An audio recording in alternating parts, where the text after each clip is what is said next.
ओम श्री गणेशाय नमः। आप सभी का स्वागत है। ज्योतिष की जानकारी के लिए इस चैनल को सब्सक्राइब करना ना भूलें। जीवन में सभी सुखी रहें, स्वस्थ रहें, उन्नति करें, किसी को भी दुख तकलीफ और कष्ट न हो, इसी भावना के साथ आज हम ज्योतिष में विचार करने जा रहे हैं। केतु की महादशा में सूर्य की अंतर्दशा का कैसा फल होता है, जातक के जीवन के ऊपर कैसा प्रभाव होता है। केतु की महादशा में सूर्य की अंतर्दशा में यह सूर्य की अंतर्दशा 4 महीने 6 दिन की होती है। वैसे केतु की महादशा को शुभ नहीं माना गया। इस दशा में कष्टों का सामना करना पड़ता है। विषाद कर्त्री धन धान्य हंत्री सर्वापदा मूल मनर्थ दात्री भयंकरी रोग विपद विधात्री केतुर्दशा स्यात् किल जीव हंत्री। केतु की दशा अशुभ होती है, विषाद होता है। इस दशा में धन धान्य का नाश होता है, विपत्ति आती है, कोई आपदा आ जाती है, अर्थ का अनर्थ होता है, मन में भय रहता है, रक्तचाप आदि रोग होते हैं और हर तरह की विपत्ति जातक के ऊपर आती है, धन का नाश होता है। तो ये केतु की दशा, यदि केतु अशुभ भाव में है तो यह दशा अशुभ होती है और 90% तक यह दशा कष्टदायक होती है। और इसमें सूर्य की अंतर्दशा का हम विचार करेंगे तो इसमें कुछ नियमों के अनुसार सूर्य की दशा शुभ भी हो सकती है और अशुभ भी हो सकती है। यह इस बात के ऊपर डिपेंड करेगा कि सूर्य जन्मपत्री में कहाँ है और केतु से कौन से भाव में है। वैसे सामान्य अर्थों में सूर्य की अंतर्दशा का फल कहा गया है। केतोर अंतर्गते सूर्य राजभंगो अरिविग्रह अग्निदाह ज्वरस तीव्रो विदेश गमनम भवेत। केतु में सूर्य की अंतर्दशा होने पर सरकार से हानि होती है। जो जातक का जो काम पहले चल रहा था सब कुछ ठप हो जाता है, व्यापार ठप हो जाता है। एक तरह से जो पहले राजयोग था वो अब वो राजयोग नहीं रहता। शत्रुओं से बार बार झगड़ा होता है और शरीर में अग्नि की तरह पीड़ा अनुभव होती है, जैसे अग्निदाह होता है। शरीर में ज्वर बुखार की संभावना रहती है, तीव्र ज्वर की संभावना रहती है तथा इस अंतर्दशा में विदेश यात्रा भी संभव है।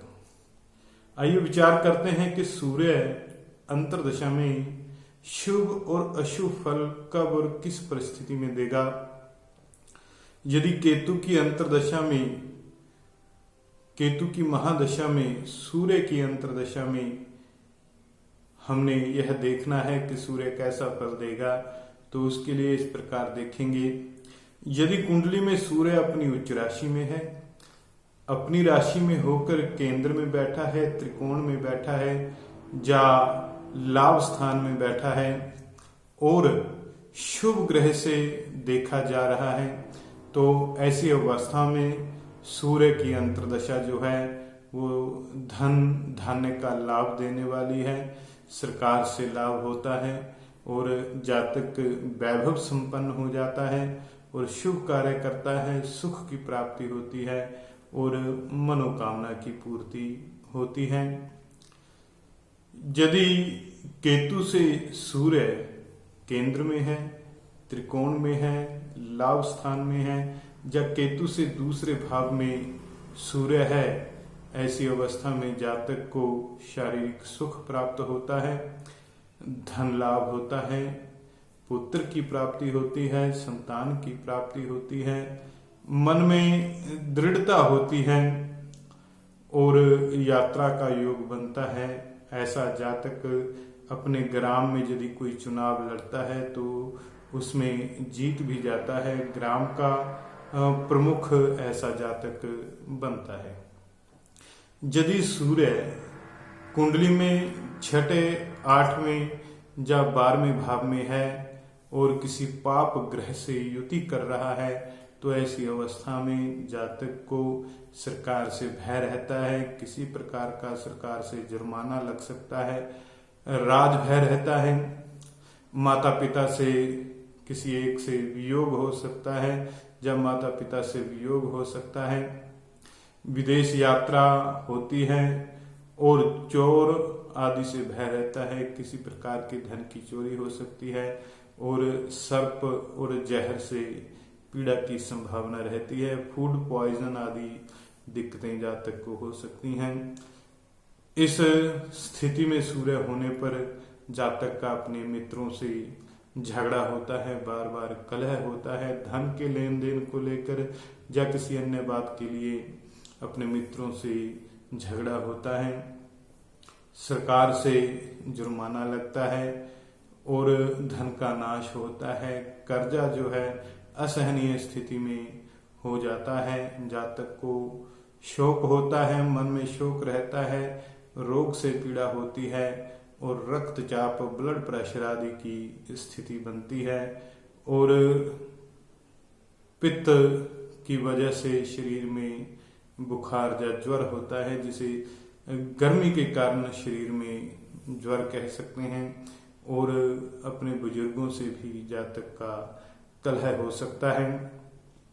यदि कुंडली में सूर्य केतु से छठे, 8वें या 12वें भाव में किसी पाप ग्रह के साथ युति करता हुआ बैठे तो ऐसी अवस्था में जातक का व्यापार जो है वो ठप हो जाता है, जीविका में बाधा आती है, मन में भय बना रहता है, धन धान्य का नाश होता है। यदि जातक कोई पशु पालता है तो उसमें भी जातक को हानि होती है।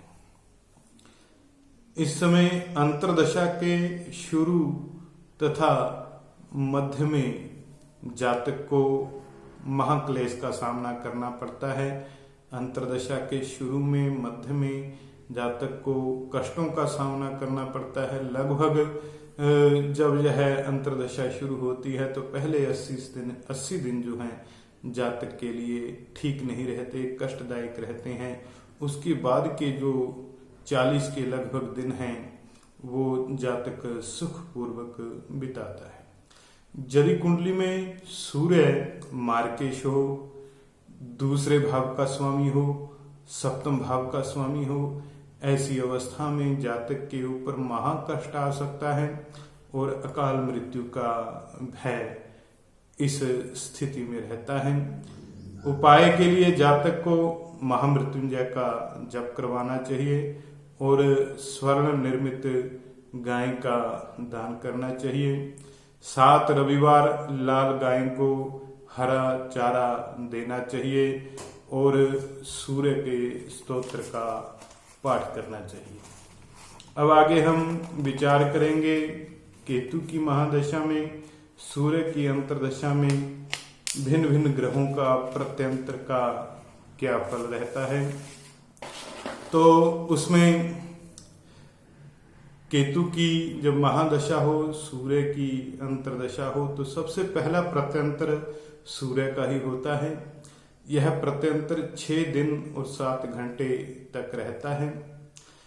इस प्रत्यंतर में जातक को अपने माता पिता की सोच ज्यादा रहती है। जातक अपने पिता की सेहत के कारण चिंतित रहता है, क्योंकि पिता को कोई कष्टदायक रोग हो जाता है और चाचा ताया आदि के साथ अथवा किसी बंधु बांधव के साथ जातक का संपत्ति से विवाद हो सकता है, संपत्ति का विवाद हो सकता है। तो आगे केतु की महादशा में, सूर्य की अंतर्दशा में चंद्र का प्रत्यंतर 10 दिन तक रहता है। इस प्रत्यंतर में जातक को मानसिक परेशानी का सामना करना पड़ता है। मन में व्यर्थ का भय बना रहता है, डर बना रहता है और आलस भी शरीर में आ जाता है, जिस कारण व्यवसाय में जातक का मन नहीं लगता और जातक कोई काम नहीं कर पाता। मन में उद्वेग रहता है, कलह झगड़ा होता है, धन हानि होती है और मन में व्यथा रहती है, मन में पीड़ा रहती है। उसके बाद केतु की महादशा में सूर्य की अंतर्दशा में मंगल का प्रत्यंतर आता है, जो 7 दिन का रहता है। इन 7 दिनों में जातक को सरकार से हानि हो सकती है, राज भय रहता है और शस्त्र भय रहता है। किसी शस्त्र आदि से चोट लग सकती है, घाव लग सकता है और बंधन भय रहता है। जातक को किसी स्थान पर मजबूरी में रहना पड़ जाता है, जैसे बंधन हो, और अनेक प्रकार के संकट जातक के ऊपर आते हैं। शत्रुओं से परेशानी होती है, अग्नि से भी पीड़ा का भय रहता है और जातक को इस समय में कोई जुर्माना लग सकता है, कोई दंड लग सकता है और व्यापार ठप हो जाता है और जातक में भी आलस आ जाता है, कोई काम करने को मन नहीं करता। उसके बाद केतु की महादशा में सूर्य की अंतर्दशा में राहु का प्रत्यंतर आता है, जो 18 दिन 21 घंटे तक रहता है। इस प्रत्यंतर में जातक को बलगम आदि रोगों से कष्ट हो सकता है। बलगम की वृद्धि शरीर में हो जाती है, कफ की वृद्धि हो जाती है और किसी शस्त्र से, हथियार से चोट लगने का भय रहता है। धन हानि होती है, मन में भय रहता है, सरकार से विरोध रहता है और चोट का भय होता है। शत्रु परेशान करते हैं जातक को और पिता से भी जातक का मनमुटाव हो जाता है और परिवार के सदस्य जो हैं अस्वस्थ रह सकते हैं। उसके बाद केतु की महादशा में सूर्य के अंतर्दशा में गुरु का प्रत्यंतर आता है, जो 16 दिन 19 घंटे का रहता है। यह प्रत्यंतर जातक के लिए शुभ होता है, मन में प्रसन्नता आती है, सुख मिलता है, कारोबार में लाभ होता है, विजय होती है, उन्नति होती है, जातक उन्नति करता है, वस्त्रों का लाभ होता है और जातक कहीं सुखद यात्रा करता है। और इस अंतर्दशा में जातक कोई मकान, कोई वाहन की खरीदारी कर सकता है। यदि कुंडली में गुरु मंदा हो तो ऐसी अवस्था में संतान के ऊपर कोई बड़ा कष्ट आ सकता है, संतान को चोट लग सकती है, भय रह सकता है। उसके बाद केतु की महादशा में सूर्य की अंतर्दशा में शनि का प्रत्यंतर आता है, जो 19 दिन और 22 घंटे रहता है। यह प्रत्यंतर भी शुभ नहीं होता। धन की हानि, पशु पीड़ा, मन में उद्वेग रहता है और जातक इस प्रत्यंतर में विचलित हो जाता है और महारोग की संभावना जातक को रहती है। अनेक प्रकार के कष्ट आ जाते हैं, परिवार में कलह होने लगता है, झगड़ा होने लगता है और परिवार की इस बुरी स्थिति के लिए परिवार के सदस्य जो हैं वो जातक को दोषी मानते हैं कि ये सब कुछ तुम्हारे कारण हो रहा है। और किंतु परिवार के जो सदस्य हैं वो जातक की मजबूरी को नहीं समझ पाते। ऐसी स्थिति में परिवार के सदस्यों को जातक का साथ देना चाहिए, उसका मनोबल बढ़ाना चाहिए। आगे केतु की महादशा में सूर्य की अंतर्दशा में बुध का प्रत्यंतर आता है, जो 17 दिन 20 घंटे का रहता है। यह प्रत्यंतर जो है वो शुभ रहता है। ये 17 दिन जातक के अच्छे गुजरते हैं, विद्या की प्राप्ति होती है, जातक को पढ़ने लिखने का शौक हो जाता है, जातक पढ़ने लिखने में अपना समय व्यतीत करता है, ज्ञान की प्राप्ति होती है।